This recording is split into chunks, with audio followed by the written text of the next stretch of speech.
మన రాష్ట్రంలో ఎక్కువగా అవినీతి కరప్షన్ జరిగే టాప్ 5 డిపార్ట్మెంట్స్ ఏంటో తెలుసా? Number 5 health and hospital services. ఈ డిపార్ట్మెంట్ లో ఇండియా మొత్తంలోనే ఎక్కువగా అవినీతి మన రాష్ట్రంలోనే జరుగుతుందట. ఇది నేను చెప్తున్న విషయం కాదు, టైమ్స్ ఆఫ్ ఇండియా రిపోర్ట్ చెప్తుంది. Number 4 road transport authority RTA.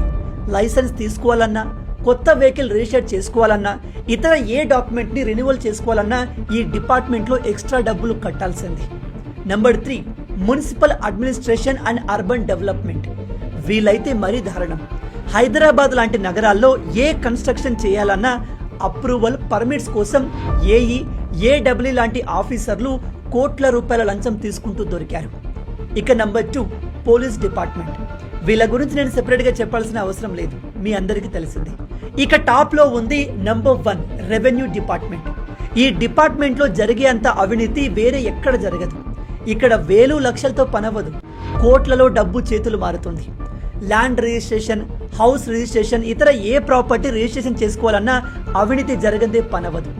బాధాకరమైన విషయం ఏమిటంటే ప్రజెంట్ ఉన్న గవర్నమెంట్ ఆఫీసర్లు, ఉద్యోగులు లంచం తీసుకోవడాన్ని హక్కుగా భావిస్తున్నారు.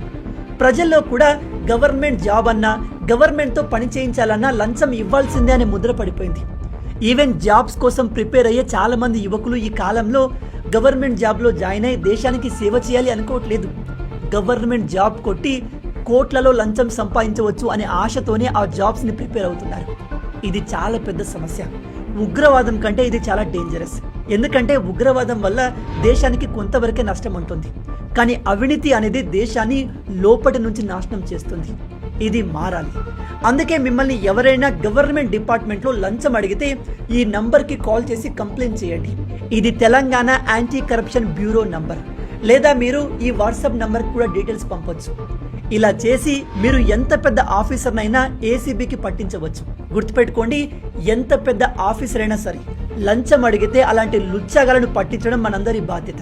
కాబట్టి దేశం పట్ల భక్తి, బాధ్యత కలిగిన అందరూ ఈ వీడియోని అందరితో షేర్ చేయండి. దేశంలో మార్పు మనతోనే మొదలవ్వాలి. జై హింద్.